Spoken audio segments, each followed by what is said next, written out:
Questions from the floor. Since I have the microphone, I think I'll throw a few questions to our speakers. It's been interesting listening to Mrs. Obi about building capacity and infrastructure, Mrs. Hammond talking about women in shipping and the aspect that relates to international trade under WISTA, and of course Mrs. Anishere, the last speaker, who took it to a more global perspective, or regional and global perspective, as in Africa and women in that role. But I think some of the questions that have been raised here, and what we also want to hear, apart from helping women in things like chandling and small businesses in the maritime sector, and of course women in the more rural areas who are doing some sort of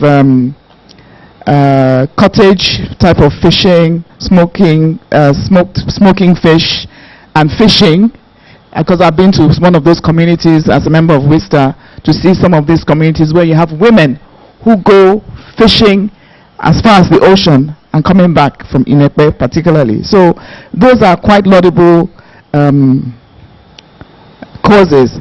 Now, in terms of women, as for instance, in industry, hardcore maritime industry, managers, CEOs, technical people, engineers, ship captains, seafarers, these are the areas that we are wondering how best we can ensure that women can actually build a career in shipping, in the shipping and maritime industry as we know it in Nigeria, and whether we can borrow from what has been happening in other countries, like for instance in England, in the UK, under what is called Maritime UK, they have a project in which they are building capacity for women in particular, and the issues that concern women, especially like for instance women seafarers who go out to sea for a long time, the cultural issues, the social issues, the practical issues as to not being with their family for a long time,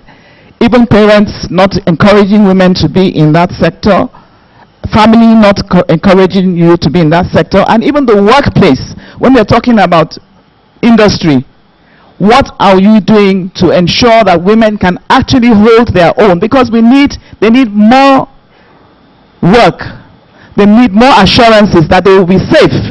They will not be harassed if they're on board a vessel. These are real life issues. So this is one of the things I want to throw out to all of you at one stage or the other. When you're answering your questions, Ms. Obi, I want you to address that. When you're answering your questions, Mrs. Hammond, I would like you to also address that. And from the African international perspective, I would like Mrs. Anishere to also address that. So can I ask for questions from the floor as well? May I stand on the existing protocol? First and foremost, I want to appreciate the three women that made their presentations. But I am surprised that we have such quality organizations like Women in Maritime in Nigeria and in Africa and all that. But they have not visited a place like Nagaf where we have a good number of women. Many of them, most of them are not, I'm telling you, I'm the Deputy National President, I'm telling you, many of them are not aware. Even if they are aware, they are not quite conscious of the existence of all these very good associations in the women fold. So I would want to just ask that we make time, circulate information, and visit the headquarters of NAGAF, inviting all the women, educate them. And I know by the time you do that, you must have built some capacity. Thank you. Thank you very much. My name is Samshel, as before. I stand on the existing protocol, and Ma, you mentioned something about thinking globally and acting locally. I, for one, want to ask this question about what your organization is doing as regards this aspect of cleanup some time ago, BBC had a women event for women all over the world called Women 100, and they picked very tentative courses that concerns women and their activities. And also, I have a friend in Cyprus who told me that the U.S. Embassy there organized a volunteer program for beach cleanup. So it's okay to have organizations look into it, but people can volunteer. People like me can volunteer to do a little here and a little there. I believe this will make a very huge impact. People could just volunteer to make. So I'm asking if there is any plan on ground that could facilitate ideas like that, where there are organizations like WeCycle and doing some things with Lagos State, and in those regards there's so that's the question I want to ask. Is there something on ground or something in the future that will look into getting people to make things work? Thank you very much. I think that question is to Mrs. Anishere. Thinking globally, thinking locally, acting globally. Yes, young lady at the back there. Thank you.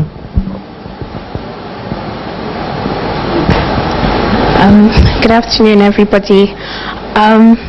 My question is more of a question and a comment. My name is Pamela. My question is more of a question and a comment together. You people have been talking about mostly old people, like fisher women, people who are already into the fishing business, and empowering them. I would suggest that maybe if you started implanting it into the minds of young girls, like in high schools, universities, what the blue economy is really about, it would grow in their minds, and then when they get older, they'll be able to work in that line. So I'm just suggesting that maybe at your level, you people should be able to bring the blue economy to the younger ones, because at the end of the day, they are the future. So thank you. Thank you for young, wise advice. Just to add to that, a lot of work is being done in that regard. There are some organizations that have been taking including Mr. taking this course to schools, secondary schools, because we realize that the gap is a knowledge gap, an awareness gap. Girls sometimes don't realize that it's something that they can do. There's no industry approach towards enlightening them about the possibility of a viable career, not a career just because there's nothing else you can do, but a deliberate, intentional effort to develop a career in maritime. So yes, I think we can always take that forward. With that, I think I invite Mrs. Obi to start responding to the questions that she has been asked. Thank you. Thank you, SAN. There are a few questions that have been asked. I'll start with how do we encourage the women, more women in shipping? As a chamber, we are the umbrella association, umbrella body for groups, different groups. And different groups mean groups like SWAN, like ISAN, like people who are stakeholders in the industry. I personally, I have run advocacy projects for women. I'm a woman's woman. I believe in women, and I believe in the power of what women can do. So I partner on my own with people with WISTA and WIMA. I encourage women to join those associations.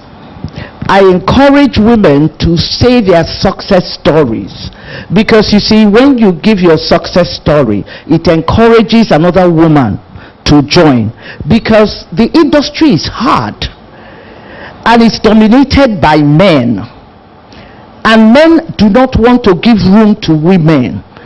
So if you want to be a woman in this industry, you must be strong. You must push your way. You must know, you must understand the industry. You must be intelligent. You must know if a man gets 70%, you must be ready to get 100. What? Pardon? What? Before they can accept you. So I encourage women to join associations like WIMA and WISTA. I've brought a few to those associations. I encourage mentoring. And for me, when we throw out, we have a lot of programs. The Chamber offers a lot of programs, from its flagship program, ABC of Shipping. We encourage women to join, to go there, to go and learn more about the industry. Equip yourself so that you can compete with men in the industry. There's no how else you're going to compete except here. It's intelligence, it's knowledge that does it. Then somebody else asked, is there a forum you go to? How do you contact or deal with ship owners, talk to ship owners to accommodate cadets? And now I'll tell you, Stars, for instance, is a member of my of Nigerian Chamber of Shipping. He is a board member. What we do in the chamber is that, for instance, we're going out to Southampton. We're working with NIMASA to make sure that those cadets, that they are properly trained. When they get their refresher courses and they get their certificates, then we are working with people like international organizations and local indigenous bodies like STARS, like LNG, to ensure that they get sea time. Probably if you send me your company, we will come to you, because we are looking for indigenous organizations that take them. But those indigenous organizations must have ocean-going vessels, because if you don't have an ocean-going vessel, you cannot provide the adequate sea time for these seafarers. And that's what we are doing. And you also know that Nigerian Chamber of Shipping is on the International Chamber of Shipping. So we're using advocacy through that route to talk to the International Chamber, to get us involved with shipping organizations so that we can get them to take our seafarers. We're also the Nigerian representative on the MOU, Abuja MOU. And you know, Abuja MOU is about Africa, West Africa and Central Africa. All the governments of West Africa and Central Africa. So we're using that to move into that those countries, talk to their transport ministers, to get their, we want them to form chambers of shipping so we can interact with them and see how we can help each other. We've already started with the Ghana Chamber of Shipping, and we're having, we've had quite a number, we had close association with them. So that's what we are doing right now, and we hope it will be fruitful. Somebody else asked, what is our relationship with Shippers Council? Shippers Council is on my board. Okay, so we have regulators on my board. I have MPA, I have NIMASA, I have Shippers Council, I have NIWA. They are all on my board. So we have a wonderful relationship with them. We interface with them and we work together. About shipping organizations, we have a few as members in my chamber. We're canvassing for more members to join so that we can identify with them and advocate on issues that they have, mostly issues that have to do with freight and stuff like that. So we're talking to quite a few. We're talking to the president of the association also.